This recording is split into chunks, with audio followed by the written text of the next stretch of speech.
Hello बच्चों, welcome back to दिरशास online Gurukul. इस वीडियो में हम लोग science paper 2 junior level basically हम लोग डिस्कस कर रहे हैं। इसका 10 क्वेश्चन पार्ट 1 में था, 10 क्वेश्चन इसमें और 10 क्वेश्चन जो है पार्ट 3 जो वीडियो होगा उसमें होगा। तो चलिए हम लोग शुरू करते हैं। इसमें सबसे पहले पहला क्वेश्चन लेते हैं। इसमें देखते हैं, एक शिक्षक किसी अधिगम उद्देश्य को इस प्रकार बनाता है, सरल विद्युत परिपथ का उपयोग करके किसी युक्ति का निर्माण करना। ठीक है, वो बच्चों को कुछ सिखाना चाहता है, इस तरीके से उसने उद्देश्य बनाया कि सरल विद्युत परिपथ का उपयोग करके किसी युक्ति का निर्माण करना। यह अधिगम उद्देश्य नीचे दिए गए किस संज्ञानात्मक प्रक्रमण से सुमेल करता है? तो ये देखिए, ये क्या चीज है, एक जो है युक्ति का निर्माण करना है एक सरल विद्युत परिपथ बना के। तो ये कैसा है, ये दैनिक जीवन में काम आ सकने वाला एक तरीके का निर्माण है, तो इसको बोलेंगे सर्जना। तो इसका जो सही उत्तर होगा वो क्या होगा, सर्जना।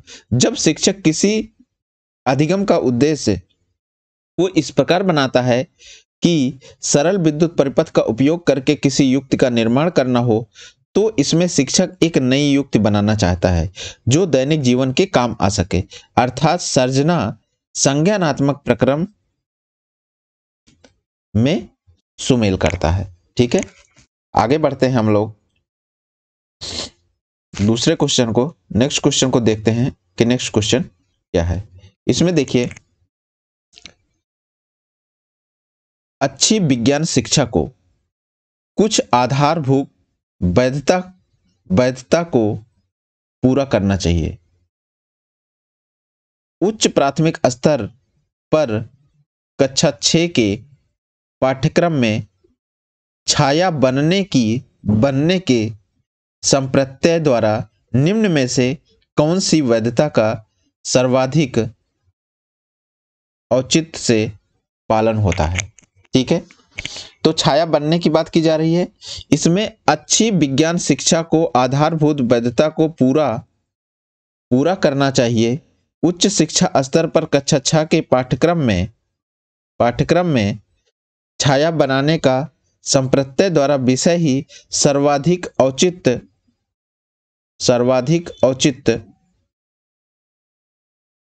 से पालन करना चाहिए। तो क्या किस चीज का ध्यान देना चाहिए? सबसे पहले विषय वस्तु जो होगी उसके करेस्पॉन्डिंग जो है आपका चीजों को करना चाहिए, ताकि उस चीज को फॉलो हो, ऐसा ना हो कि विषय वस्तु से हट जाए हम।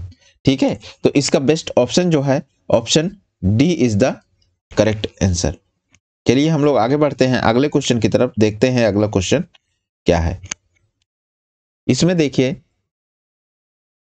वैज्ञानिक ज्ञान के बारे में निम्नलिखित में से किस कथन से आप सहमत नहीं हैं? निम्नलिखित में से किस कथन से आप सहमत नहीं होंगे?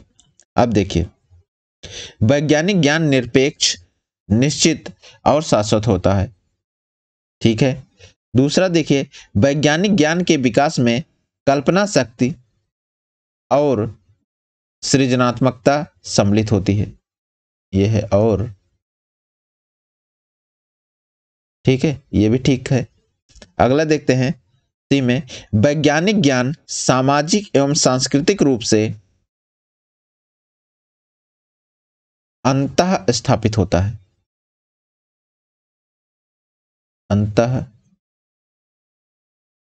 अंतः स्थापित है, ये रॉन्ग है। ठीक है, वैज्ञानिक ज्ञान सिद्धांतों से निकलता है, ये भी ठीक है। तो इस क्वेश्चन में क्या था, जिससे आप सहमत नहीं हैं, तो हम लोग जो है इस सी विकल्प से सहमत नहीं हैं, तो इस तरीके से इसका आंसर आपका सी होगा। देख लीजिए डिस्क्रिप्शन में, वैज्ञानिक ज्ञान में तर्क, उद्देश्य, सिद्धांत, परीक्षा, परिकल्पना, निष्कर्ष आदि के पदों में निर्मित होता है। विद्यार्थी को भ्रम से बचाता है। परंतु विज्ञान सामाजिक रूप से अंतः स्थापित है। ठीक है, सांस्कृतिक रूप से नहीं, सामाजिक रूप से अंतः स्थापित है। ठीक है, आगे हम लोग बढ़ते हैं अगले क्वेश्चन की तरफ।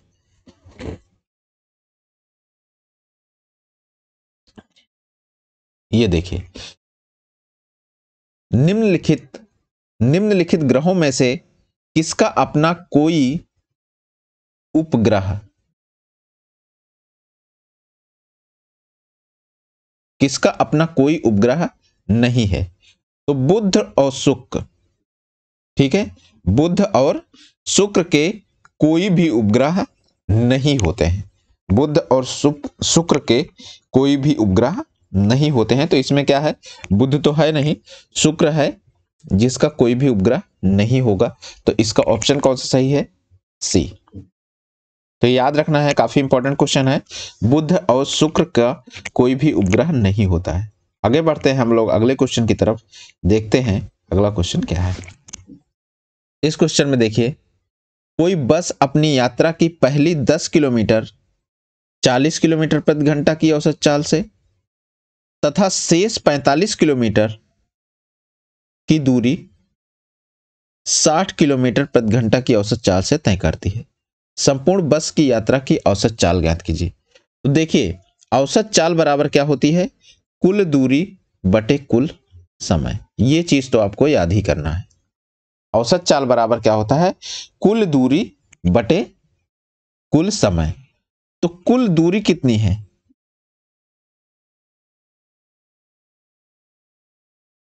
कुल दूरी कितनी है? पहली यात्रा 10 किलोमीटर की किया है इसने, ये देखिए, तो 10 किलोमीटर। फिर शेष यात्रा कितनी है? 45 किलोमीटर है। शेष यात्रा कितनी है? 45 किलोमीटर। तो इस तरीके से कितना हो गया? 55 किलोमीटर। ठीक है, कुल दूरी हो गया। कुल समय कितना हो गया? कुल समय निकाल लीजिए, कुल समय। ठीक, कितना हुआ? पहली यात्रा में समय कितना लगा? पहली यात्रा में समय कितना लगा? तो समय बराबर क्या होगा? समय बराबर दूरी बटे चाल। तो दूरी कितनी है? दूरी 10 है। 10 बटे चाल कितनी थी? 40। तो इस तरीके से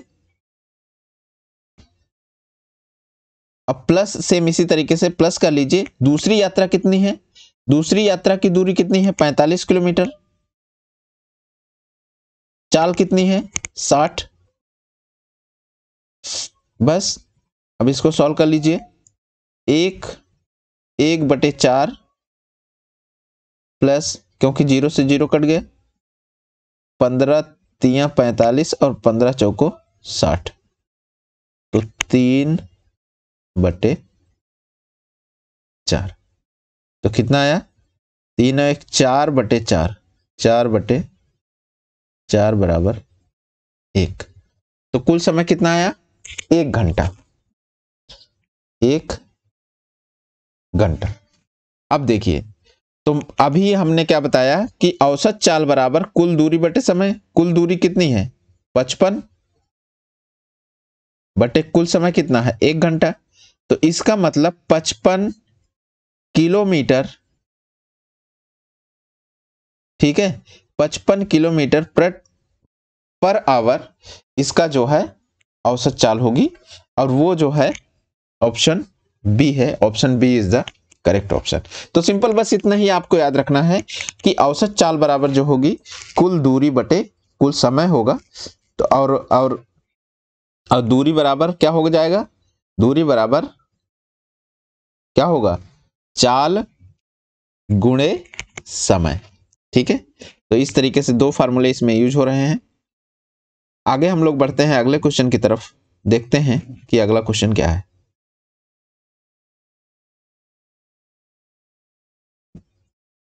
तो चलिए इस क्वेश्चन को हम लोग देखते हैं।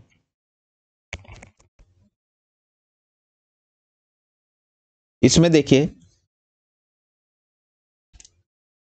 निम्नलिखित में से किसमें मानव उत्सर्जन तंत्र में मूत्र के मार्ग को सही क्रम में दर्शाया गया है? ठीक है, तो वृक्क, वाहिनी, मूत्राशय, मूत्र मार्ग। ठीक है, मानव उत्सर्जन तंत्र में मूत्र के मार्ग का सही क्रम है। तो इसमें भी हम लोग देख सकते हैं, सबसे पहले क्या है, वृक्क है, फिर क्या है, मूत्रवाहिनी है, फिर क्या है, मूत्राशय है, फिर लास्ट में आपका मूत्र मार्ग है। ठीक है, तो इस तरीके से क्रम अगर देख रहे हैं आप लोग, तो वृक्क, मूत्रवाहिनी, मूत्राशय और मूत्र मार्ग। तो इसका बेस्ट ऑप्शन जो है, ऑप्शन कौन सा होगा? Option B is the correct option. ठीक है, आगे हम लोग बढ़ते हैं अगले क्वेश्चन की तरफ, देखते हैं कि अगला क्वेश्चन क्या है।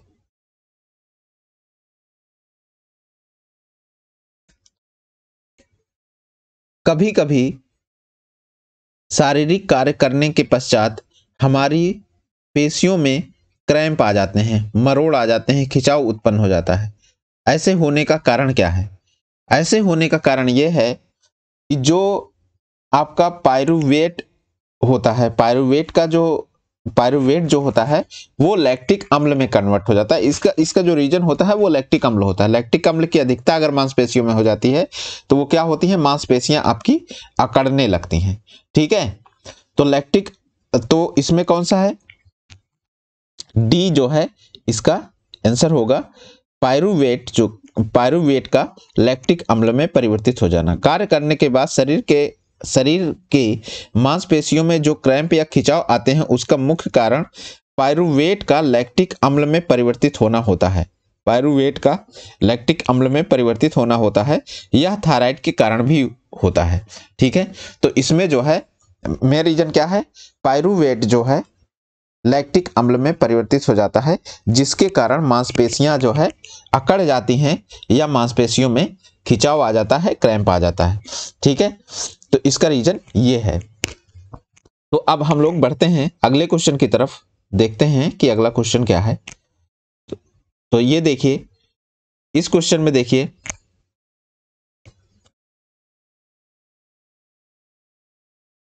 पोलियो का कारण है। पोलियो किसकी वजह से होता है? पोलियो तो वायरस की वजह से होता है। तो इसका ऑप्शन क्या है? Option C is the correct option. Polio एक विषाणु के कारण, विषाणु वायरस के कारण होता है। दुनिया में पोलियो के इलाज के लिए वैक्सीन का प्रयोग किया जाता है। ठीक है, तो आगे हम लोग बढ़ते हैं अगले क्वेश्चन की तरफ। पोलियो किसके कारण होता है? वायरस के कारण होता है। ठीक,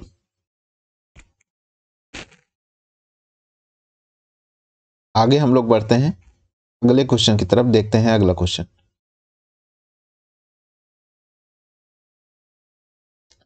हाँ देखिए, इस क्वेश्चन को देखिए, निम्नलिखित में से मानव पाचन तंत्र के भाग के संयोजन का वह कौन सा समुच्चय है जो पाचन का कार्य नहीं करता है? देखो, ग्रसिका, बृहदान्त और मलाशय। ग्रसिका, बृहदान्त और मलाशय ये पाचन तंत्र के तो भाग हैं, बट ये पाचन का कार्य नहीं करते हैं। ये चीज आपको ध्यान में रखना है। ठीक है, पाचन तंत्र के ये भाग हैं, लेकिन ये खुद जो है भोजन को पचाते नहीं हैं। तो ये आपके ग्रसिका है, ये आपका मलाशय है। ठीक, तो इसमें बेसिकली आपको क्या करना है, तीनों चीजें ये याद रखनी है, ग्रसिका, बृहदान्त और मलाशय। ठीक, आगे हम लोग बढ़ते हैं। तो इसका आंसर जो होगा, आंसर कौन सा सही होगा? आंसर ए सही होगा। जो पाचन का कार्य नहीं करते हैं वो कौन कौन से हैं? ग्रसिका, बृहदान्त और मलाशय। ठीक, आगे हम लोग बढ़ते हैं अगले क्वेश्चन की तरफ, देखते हैं अगला क्वेश्चन क्या है।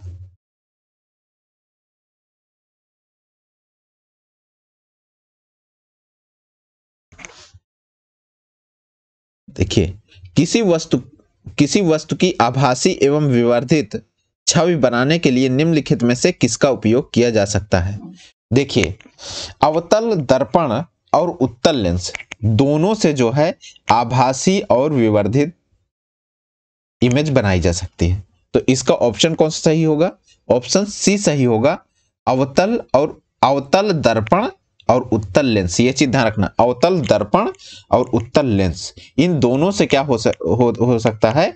इन दोनों से आभासी और विवर्धित छवि बनाई जा सकती है। देख लीजिए डिस्क्रिप्शन इसका। आभासी और विवर्धित छवि बनाने के लिए अवतल दर्पण और उत्तल लेंस दोनों का उपयोग किया जा सकता है, क्योंकि दोनों वस्तु का आभासी एवं विवर्धित छवि बनाते हैं, लेकिन वस्तु फोकस अवतल दर्पण या उत्तल लेंस के ध्रुव के बीच रखी हो। ये कंडीशन है इसमें कि फोकस और जो है अवतल दर्पण या उत्तल लेंस के ध्रुव के बीच में अगर वस्तु रखी है तो वो कैसा बनाएगी? आभासी और विवर्धित छवि बनाएगी। तो इस पॉइंट को आपको मार्क करना है कि फोकस और ध्रुव के बीच होनी चाहिए। बस इस चीज का ध्यान में रखनी है, फोकस और ध्रुव के बीच। चलिए अगले क्वेश्चन की तरफ हम लोग बढ़ते हैं। तो ठीक है, इस वीडियो को हम लोग यहीं फिनिश करते हैं, क्योंकि हमने 10 क्वेश्चन इसमें कवर कर लिया है। ये पार्ट 2 था, साइंस का जो पेपर हम लोग सॉल्व कर रहे हैं इसका पार्ट 2 है।